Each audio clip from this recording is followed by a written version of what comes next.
Hello everyone. তো আজকে আমরা দেখব কিভাবে 2023 সালে এসে রিয়্যাক্ট ইনস্টল করতে হয়।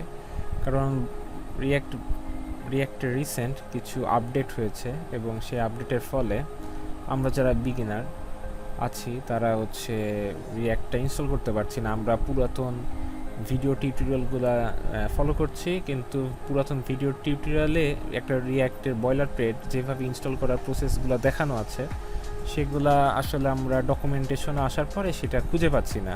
মানে আমরা যারা অলরেডি রিয়্যাক্টে কাজ করেছি তারা হয়তো জানে যে আমরা যখন রিয়্যাক্টে একটা বয়লার প্লেট একটা প্রজেক্ট সেট আপ করি তখন আমরা কোন কমান্ড দিয়ে সেটি রান করি। আমরা করতাম হচ্ছে ক্রিয়েট রিয়্যাক্ট অ্যাপ দিয়ে, অর্থাৎ সিআরএ আমরা সংক্ষেপে যেটা সিআরএ বলে থাকি।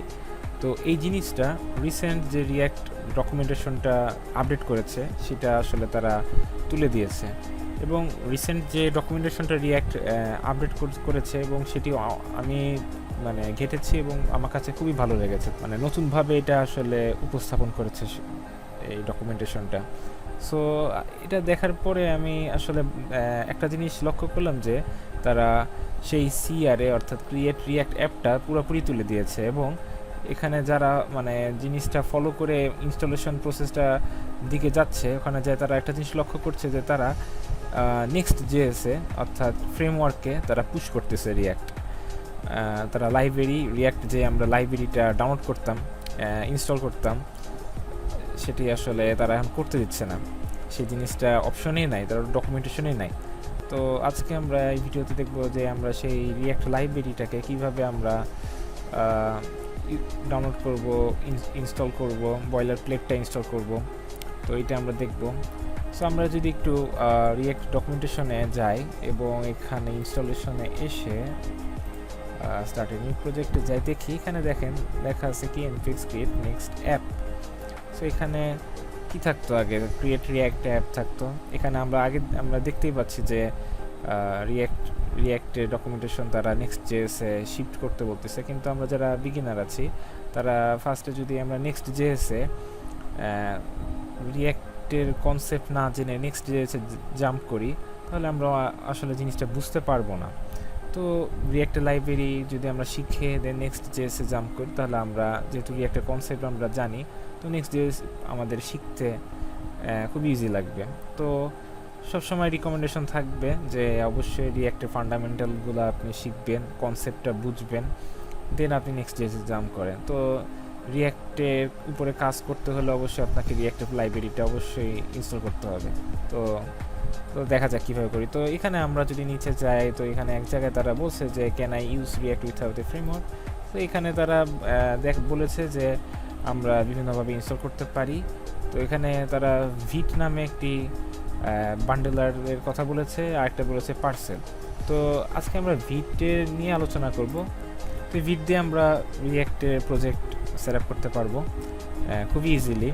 এবং একটা কথা বলতে গেলে কি যে ক্রিয়েট রিয়্যাক্ট অ্যাপ এটি কিছু ক্ষেত্রে অনেক স্লো ছিল, কিন্তু এই ভিট আসলে সেই ক্রিয়েট রিয়্যাক্ট অ্যাপের থেকে অনেক ফাস্ট।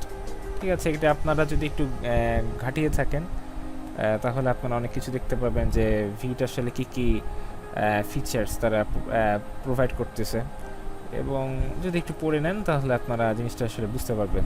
ঠিক আছে, তো আজকে আমরা প্রসেসগুলো দেখি কীভাবে রিয়্যাক্ট আমরা লাইব্রেরি আকারে ইনস্টল করব ভিটের সাহায্যে।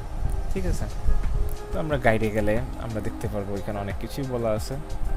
তো চলুন আমরা স্টার্ট করি। ঠিক আছে,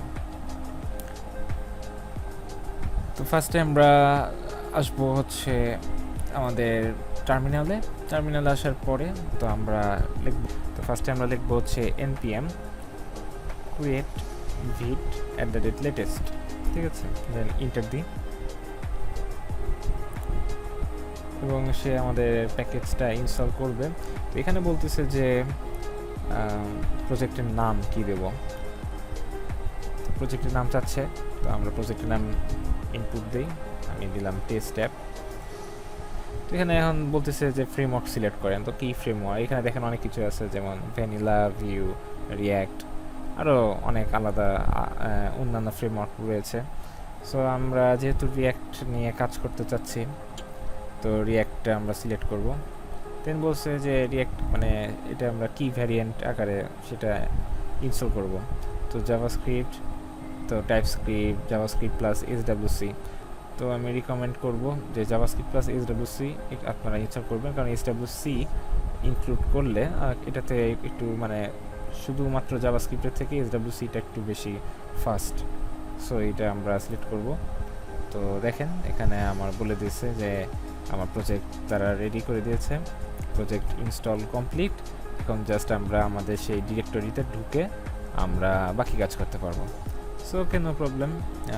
আমরা সেই ডিরেক্টরিতে ঢুকি, ডিরেক্টরি হচ্ছে টেস্ট অ্যাপ, এবং ঢুকার পরে আমরা সেই ভিএস কোডটি অন করি। তো এবার ভিএস কোডে আসার পরে আমরা জাস্ট খালি এই ফোল্ডার স্ট্রাকচারগুলো একটু দেখে নিই যে ফোল্ডার স্ট্রাকচার তারা কীভাবে অর্গানাইজ করেছে এই ভিট রিয়াক্টটাকে। তো এখানে দেখতে পাচ্ছেন যে ভিট config.js, আমরা যারা সিআরএ অর্থাৎ ক্রিয়েট রিয়াক্ট অ্যাপ নিয়ে কাজ করেছি তারা এই ভিট কনফিগ অবশ্যই পাইনি, ঠিক আছে, এটা আমাদের কাছে নতুন, তো এটা নিয়ে অত মাথা ঘামাতে হবে না। তো এখানে একটা জিনিস দেখতে পাচ্ছেন, পাবলিক ফোল্ডার আর সোর্স, পাবলিক সোর্স এগুলা এখানে রয়েছে। তো আমাদের আগে আমরা যারা ক্রিয়েট রিয়াক্ট অ্যাপে কাজ করেছি তারা এই যে index.html যেটি দেখতে পাচ্ছেন এই জিনিসটা আমাদের হচ্ছে পাবলিক ফোল্ডারে থাকতো, এবং এখন এটা পাবলিক ফোল্ডারে না, এটা বাইরে দিয়ে দিয়েছে তারা। তো এটা কোনো সমস্যার বিষয় না। নেক্সট হচ্ছে আমরা যদি দেখি সোর্স ফোল্ডারে আমরা দেখতে পাচ্ছি অ্যাসেটস, এই সোর্স ফোল্ডারে দিয়ে দিয়েছে। তো আমরা একটু লক্ষ্য করে দেখি যে এই যে সোর্স ফোল্ডারে যে main.jsx এর যে ফাইলটা আছে এটা আসলে কোন ফাইল, এটা হচ্ছে আমরা সিআরএতে যখন আমরা রিয়াক্ট ইউজ করতাম তো এটাতে index.js যে ফাইলটা ছিল ওই ফাইলটাই হচ্ছে main.jsx হিসাবে পরিচিত এখানে। এবং সেম আপনারা ওইটার ভিতরে যেরকমভাবে স্ট্রাকচার করা ছিল এই সেমভাবে এখানে ওইভাবেই রয়েছে, index.css ওইভাবেই আছে, জাস্ট ভিতরে কোডগুলো একটু চেঞ্জ। তারপরে app.jsx এটা হচ্ছে ওই যে আমরা app.js যেটা ছিল, আপনাদের মেইন কাজটাই হচ্ছে এই app.jsx এর ভিতরে। তো এটাই আমরা এডিট করে আমরা আমাদের প্রজেক্ট বা যেগুলা অর্থাৎ লার্নিং যেই প্রসেসগুলো থাকবে এর ভিতরেই করব, ঠিক আছে। তো এটাই ছিল আপনার রিয়াক্টের সেই ভিট দিয়ে কীভাবে লাইব্রেরিটি ইনস্টল করা যায় সেটি প্রসেস। তো রান করার সিস্টেমটা হচ্ছে ভেরি ইজি। তো রান করার জন্য অবশ্যই আমাকে প্যাকেজগুলো ইনস্টল করে নিতে হবে। তো আমরা যদি প্যাকেজ.json-এ যাই তো দেখতে পাচ্ছি যে প্যাকেজ.json-এ এই যে ডিপেন্ডেন্সিসগুলো রয়েছে সেখানে রিয়াক্ট এবং রিয়াক্ট ডমগুলো রয়েছে, বাট আমার কিন্তু প্যাকেজগুলো ইনস্টল করা নাই। তো আমার প্যাকেজগুলো অবশ্যই ইনস্টল করতে হবে। তো সেম ওই আগে আমরা যেটা কমান্ডটা লিখতাম ওই কমান্ডটায় npm install, ঠিক আছে, npm install দিলে আমাদের সেই প্যাকেজগুলো ইনস্টল হওয়া শুরু হবে। তো এরপরে আমরা লিখবো npm run dev। তো npm run dev দেওয়ার পরে আমরা দেখতে পাচ্ছি আমাদের সার্ভার রান হয়ে গিয়েছে, এবং এই